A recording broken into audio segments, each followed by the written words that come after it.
Good evening. Thank you, Time, for this honor. Honestly, to be awarded here tonight among some of the finest people in the world feels wonderfully overwhelming. I also feel a tiny bit of pressure, pressure to say something intelligent, to be good and really make an impact. I've been thinking a lot about what it means to make an impact, and I've been wondering whether if, when I started out, I did so with the intention of making an impact. And the answer is yes. I think 10 years ago when I started working, all I thought about was how I would one day take over the world. How everyone, everywhere would know who I am and how hardworking and talented and intelligent and bright and flawless I am. Really, I wanted to be perfect and I wanted the world to know it. 10 years later, I'm receiving one of the most prestigious awards on this global platform. And I have no idea how I got here or what I've done to deserve this. But what I do know is, if it falls to me in any way to lead by example, be a role model, or make any kind of impact, I want to do it in as human and as flawed a way as possible. Because after all these years, the thing I've realized is that it's the flaws that make you. Perfection is boring, like really boring. So, tonight, I want to take a moment with you all to celebrate my flaws, along with my strengths. For example, I'm terrible at spelling, like really bad. But I do know what to say to someone who's vulnerable. I have no sense of geography, zero, and I do not get directions. But I have a deep sense of respect and regard for different cultures.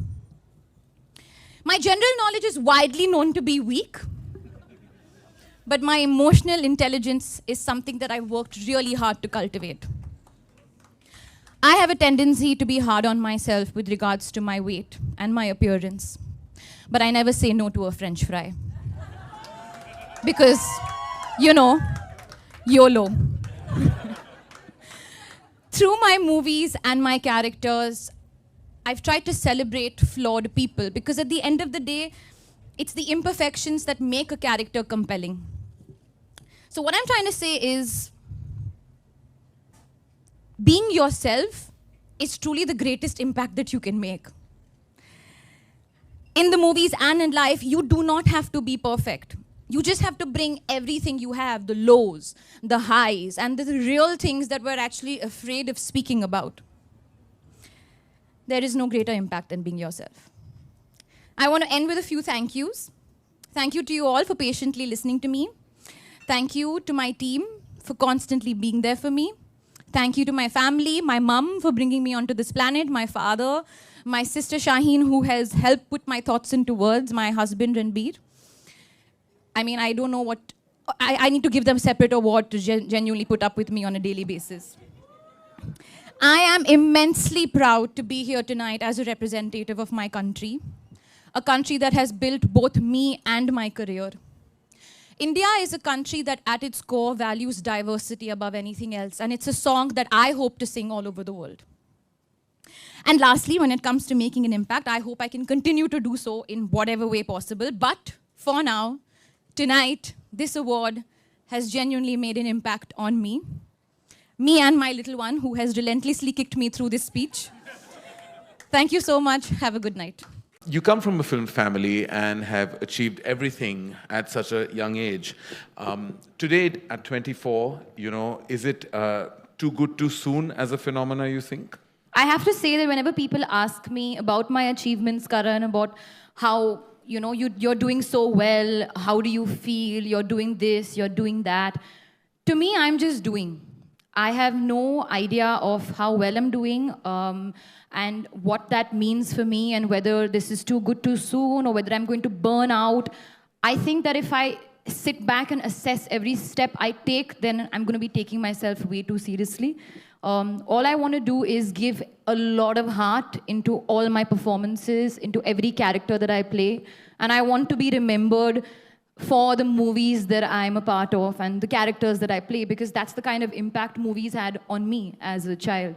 So I want to be I want to be that impact on the younger generation and the older generation and everybody. So yeah, I never look at myself as a third person. I'm just going with the flow, as they say. So I think definitely initially I was very vulnerable, and I was also very hungry to prove and make a point. And I want to say with age, but I don't think I should say that since I'm 24. But maybe with experience and just, as you said, I've been working since I'm 17. But in the last 2 years, there just came a bit of a realization to me, and that is the only constant in life is change. So today, I may be getting a lot of love, tomorrow I won't, maybe. Today, I may be getting a lot of hate, tomorrow I won't, maybe. So some things are, are like, some days you may wake up and say that, okay, I wish I'm being better at this, or I have a better, I had better diction, I had better this. I can always talk about what I don't have and what what I can do better. But instead of whining about how they're comparing me to people, I can just better it. Right. And I can just try to be the better version of myself. Yeah. So definitely I'm super detached from my work, and I don't want to get too attached to even the person that I am today. When people come up to me and say, you're so inspiring and all of those things, and what I do for other people, I feel really happy, I feel grateful. I take a moment to remember that, okay, this is what you really work for, to make an impact. But then that instantly I just like snap out of it, and I just tell myself that this is not going to be there tomorrow. And as a young Indian woman, Alia, is there a sense of responsibility you have to your country, to other women who are inspired by you, to younger girls, who feel like, you are their role model? How much of that ethos really creeps into your thoughts when you take on a film or, are on a public platform? How much of that are you conscious of? So when I take on a film, I don't keep the audience in mind, and I don't think I should as well, because then that would make my decisions very calculated and very boring. I go with my gut and I go with my heart. I like to promote the idea of people can make mistakes. That is okay. And as a celebrity, I'm still a human being. I know what I do, and I really am not embarrassed of that, because if I don't say, I don't know, how am I going to know? Like, if I don't ask the questions, how am I going to get the answers? Up until a particular time, I was constantly scared. And that was the time before I had failed. I've done 10 films, and usme se one has been not a good film, and it did not do well. Until that time, I was always really scared, very passionate, very like obsessive. The minute that happened, it's like my father told me, I became a mortal again. So when you touch success, you feel like you're immortal all of a sudden. And that could happen to anybody, which is why people are constantly telling me, please, keep your head on your shoulders, don't fly too high. And I was like, what are they saying? Why are they saying this? And then I realized that, okay, things can change, your films cannot do well, you cannot do well. And suddenly everything changed after that, and I was just brought back to ground zero. And everything after that is not, I would not say detached, like I'm not passionate about my work, and I don't feel like today if I don't have a good day at work, I'll come back home and I will be stressed out about it. I won't be happy, and I'll give 200% the next day. But I can say I'm quite objective of the work that I do, and I go with my gut and I try to play around. So if I overthink my steps, then it's like you're taking yourself too seriously, and that'll show on screen. Okay, she thinks she's a very good actor.